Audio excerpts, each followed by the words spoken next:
Hello बच्चों, let's read the question. A particle is projected horizontally from the top of a tower with velocity v naught. If v is the velocity at any instant, then the radius of curvature of the path of the particle at the instant is directly proportional to. Here we have given 4 options. Now to answer this question, first we will discuss here the key concept, and here the key concept is projectile motion. Now अगर हम बात करें यहाँ पे projectile motion की, तो यहाँ पे हम ऑब्जेक्ट को v नॉट वेलोसिटी के साथ हॉरिजॉन्टल डायरेक्शन में थ्रो कर रहे हैं. तो इसका जो पाथ बनता है it is something like this. एक कर्वेचर पाथ पे यहाँ पे मोशन करते हुए ग्राउंड तक पहुंचता है. तो इस पर्टिकुलर केस में अगर हम देखें तो जो हमारे पास यहाँ पे पाथ बनेगा उसमें दो चीजें एक्ट करेंगी.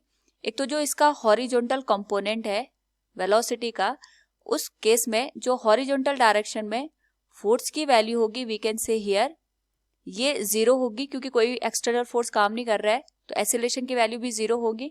तो जो वेलोसिटी है हमारे पास हॉरिजॉन्टल डायरेक्शन में ये कांस्टेंट रहने वाली है. यानी हमने इसको वी नॉट वेलोसिटी के साथ थ्रो किया है तो इसकी वेलोसिटी यहाँ पे वी नॉट ही रहेगी. लेकिन अगर हम बात करें यहाँ पे वर्टिकल डायरेक्शन की, तो वर्टिकल डायरेक्शन में हमारे पास यहाँ पे ग्रेविटेशन काम करेगा और इसी ग्रेविटेशनल फोर्स की वजह से हमारे पास जो इसकी वेलोसिटी है ये यहाँ पे चेंज होगी. नाउ हमें यहाँ पे पूछा है किसी इंस्टेंट पे अगर इसकी वेलोसिटी यहाँ पे v है, तो सपोज ये कोई इंस्टेंट पे इसकी वेलोसिटी यहाँ पे v दे रखी है अलोंग द पाथ, हमने ये v मान लिया. उस टाइम पे इस पे जो डाउनवर्ड डायरेक्शन में एक्सेलरेशन काम करेगा इट विल बी g, और यहाँ पे जो एंगल बन रहा है इसको हम थीटा मान लेते हैं. एक्सेलरेशन और वेलोसिटी के बीच का एंगल है वो थीटा है. तो अगर हम यहाँ पे g के कंपोनेंट बना दें तो यहाँ पे एक कंपोनेंट ये आएगा और एक कंपोनेंट अलोंग द वेलोसिटी हमारे पास यहाँ पे काम करेगा. इसको हम अगर अलग से ड्रॉ करें तो ये g आ गया हमारे पास, ये वेलोसिटी का कंपोनेंट है v, और यहाँ पे g के दो कंपोनेंट कर दिए हमने, ये थीटा है.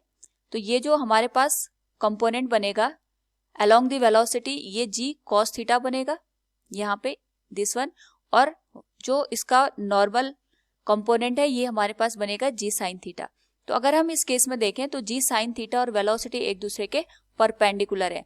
एंड वी नो दैट अगर कहीं पे हमारे पास ऐसी कंडीशन बनती है तो वहां पे हमारे पास जो पाथ है वो लीनियर न बन के कर्वेचर पाथ का फॉर्मेशन होता है. और यही जो g sin थीटा है ये वेलोसिटी के परपेंडिकुलर होने की वजह से यहाँ पे सेंट्रीपिटल एक्सेलरेशन प्रोवाइड करवाएगा. So we can say here g sin theta is perpendicular to velocity, so it will act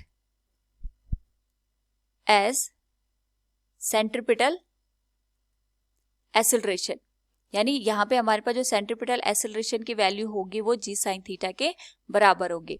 and यहाँ पे हम इसको लिख सकते हैं AC इक्वल्स, क्योंकि वेलोसिटी v है v square divided by r. r यहाँ पे जो कर्व बन रहा है उसकी रेडियस है, और यहाँ पे AC की वैल्यू हम लिख सकते हैं g sin theta equals v square by r.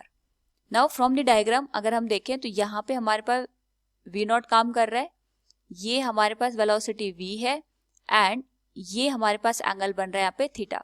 तो अगर हम v नॉट को v के साथ यहाँ पे ड्रॉ करके देखें तो ये हमारे पास कुछ इस तरीके से बन जाएगा. ये होगा v और ये वाला हमारे पास वैल्यू आएगी वी नॉट के, और ये एंगल बन जाएगा हमारे पास थीटा. तो यहाँ से we can find out the value of sine theta. Sine theta हो जाएगा perpendicular by hypotenuse that is v.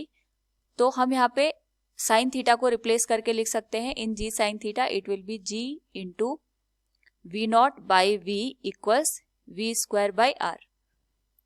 तो जो r है it will be equal to v cube divided by g into v not.